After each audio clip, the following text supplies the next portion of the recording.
Happy Homebrew Wednesday, folks. Ryan Patrick Murphy here, about to drink a little homebrew. Actually, I got a not really beer mail. It was hand delivered. The fellow homebrewer delivered it himself. So hey, that's pretty cool in my book. My buddy, new buddy, Brian Meff, wanted to share a beer that he made. It's from a recipe from Northern Brewer, I believe. He gave me some notes about it. So I haven't had. He only brought me the one, so I didn't try it ahead of time. So hey, if I hate it on live here, sorry, dude, but I'm sure it'll be fine. But let's see. This was it's 12/20 when I'm recording this right now, and this was bottled on December 3rd. So it's had a couple weeks, a little more than 2 weeks, so that's good. It's had plenty of time to condition. It's 5.5% ABV. This is the St. Paul Porter from Northern Brewer. It's a half pound of English crystal malt, English chocolate malt, and half pound of English dark crystal, 6 pounds of dark malt syrup, 1 pound dark dry malt extract, 2 ounces of cluster hops, 60 minutes, 1 ounce Cascade at 1 minute, and he used Safe Ale US 05 for his yeast. Northern Brewer also recommends using Y yeast 1187 Ringwood Ale, but he used US 05. Perfectly good yeast to use, I think. For most beers, that's a pretty safe one to go if you don't know what yeast to use. But that was a recommended dry yeast to use, so that's what he did. So 5.5% ABV, you could probably drink a couple of these. Well, let's find out if that's true, shall we? And then we'll get into the rest of the Homebrew Wednesday. I don't get a lot of other people's homebrews to review live, so it's pretty special. Brian Meff's probably one of the... I don't think I've ever done anybody else's homebrew. Oh, maybe ex-girlfriend, I did hers maybe. But let's give this a try. Here we go. I'm assuming he naturally carved. I believe that he naturally carbs with about 5 ounces of sugar for a whole batch. I call him 5 ounce Brian. Oh, look at that. Look at that head. Look at it. Would you look at that? Just look at it. Yeah, that's definitely naturally carved. So look at that. We got two fingers head there, spout. I was brewing today, so I still smell stuff on my star sand on my hands here.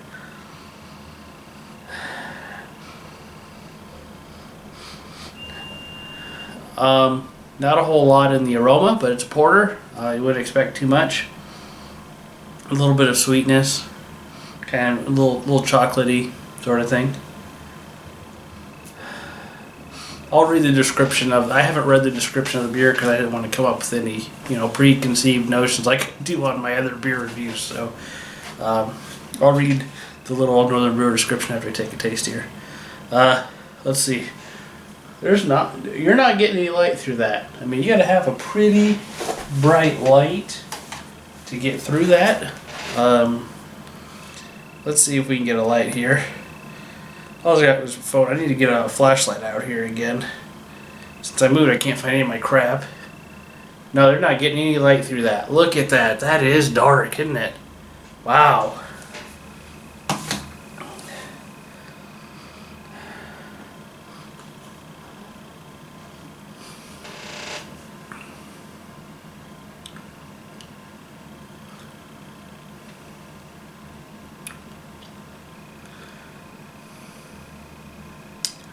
That's kind of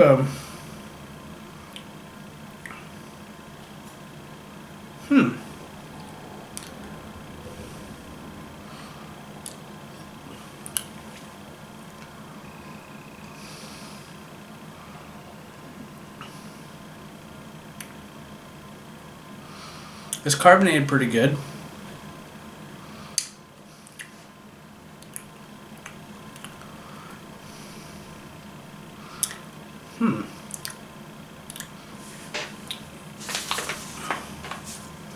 Has kind of some chocolate notes to it. It is a little more bitter than I was expecting, but it's pretty good.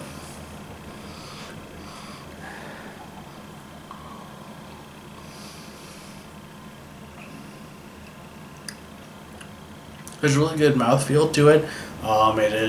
It's carbonated well. We had some good lacing there. And you can see that really good lacing. It's kind of a really like that bitterness. It's not really bitter, like hot bitter. It's like a real dark chocolate kind of bitter to it.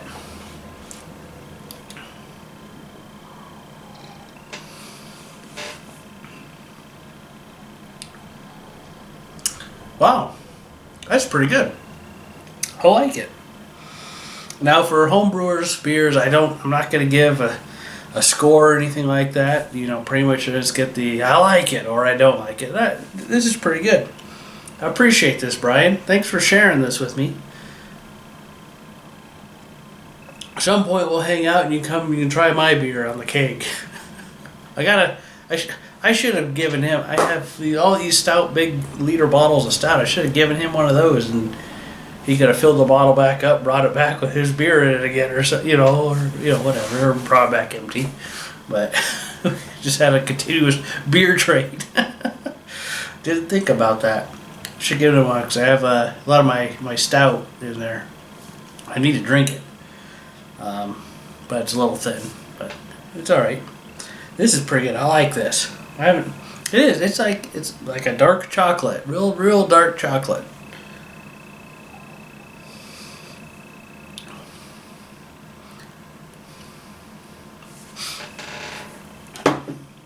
I like that, Brian. That's pretty good. I can see why a fella will like that. I think he's made this at least a couple times. Let's see what the St. Paul Porter is all about here. And I think he bottled this in the afternoon at 4 p.m. So I'm giving you crap there, buddy. Let's see. Northern Brewer's hometown gives its name to our robust porter cake. A robust porter. I don't know that I've probably had a robust porter. Didn't know it, honestly. I don't remember having a robust porter. I've never brewed a robust porter, but that's pretty good. It's an assertive black ale, dominated by roast, coffee, and chocolate character and hop bitterness. I'm getting like a dark chocolate, like I said, toffee-like maltiness and citrusy hop flavor, which I didn't get that. Didn't get citrus at all. Or there as well with a medium full body and lingering roast malt. Yeah, a little roast. Did get a little roast. / hop bitterness before a bittersweet finish. Yeah. We like spiking barbecue sauce with a splash of this porter. It's also great with strong cheese like sharp cheddar or Stilton. Ooh, a little cheese. Yeah, I can see how that'd be pretty good. I'm not big on eating with beer, unless it's like baked potato chips or something. So anyway, Brian, thank you for sharing that beer with me. It's pretty good. I like it. I brewed some beer today. Let's go look at that. Hi folks, sorry for the echo you'll hear. I'm in my spare bathroom in my new apartment. Brewed, which I brewed this beer several times, but I brewed the Speckled Heifer today. It's a Spotted Cow clone. If you're familiar from the breweries, the Speckled or Spotted Cow. It's not Bell's. Crap, I can't remember. But I brewed beer. I actually got a new fermenter from the IO Carver. He gave me a pretty good deal on this. He'd never even used it, but he gave me a good deal on it. So thank you, buddy. Cheers. Still drinking Brian Meff's St. Paul Porter. That's a good beer. So let's take a look here at this fermenter here. It's pretty neat. These are normally about $60. Oh, hey, you can still see me. I should have pointed that way. These are normally about $60 or so. So So it has its own. First of all, this is a Speckled fermenter. It has its own airlock, which this is a rubber bung here, an orange rubber bung. So you could probably replace this with an appropriate size one and use your own airlock if you want. But this airlock is kind of weird because it's a 2-piece airlock. Normally airlocks look like this are 3-piece, where I have a little floater thing, a lid, and the airlock itself. But this one's 2-piece. The lid is actually attached to that middle part, which would normally be a floater in a 3-piece airlock. So you can see if we pull that out. I'm not going to pull it up all the way there. To be a little careful because it is a beer that is fermenting. So it'll be interesting to see how that works.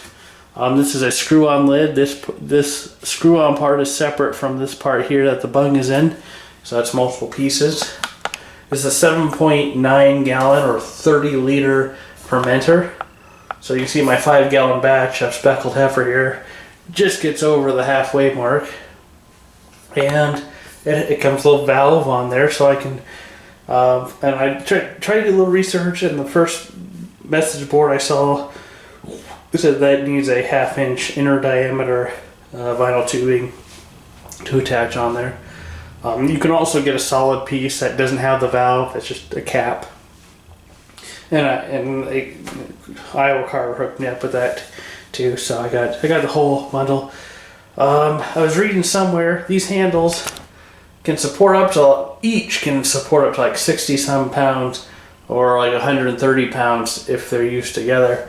So this is just a different fermenter. It's kind of interesting to see. They do suggest using this for 5-gallon batches. You could probably use this for wine as well. Those are normally 6-gallon, or maybe the Brewer's Best apple cider kits, which I believe are 6-gallon as well. So just kind of a neat thing. I'm gonna go back to the office here so you don't have to listen to me talk in this echoey room. Alright, so that was the Speckled fermenter that I have. Speckled Heifer partial mash recipe from Northern Brewer. If you haven't seen my early episodes where I've talked about brewing that, I think it's it's probably the 4th time I've brewed it. Pretty good beer. If I could, I'd keep it on tap all the time, but I can only have 1 keg in use at a time, so I brewed my, or not brewed, I kegged the American IPA all-grain brew-in-a-bag recipe that I did a few weeks ago. Put it in a keg. I'm not naturally carb, I'm a forced carb it. So the Surly Bender keg, which I have not blown, has been pulled out. And it's now, I put about 20 pounds of pressure on it before I took it out. Just, keep pressure in there so the lid won't drop in or anything. I got the IPA sitting in a keg in the Keyser. And I'm going to let it carb up and I'm going to drink it. And once it's done, I'll go back to the Bender. And then with the Speckled Heifer, that recipe does not call for secondary, but because of the delay with getting both those kegs emptied, I need to get emptied, or at least one of them emptied before I keg the Speckled Heifer.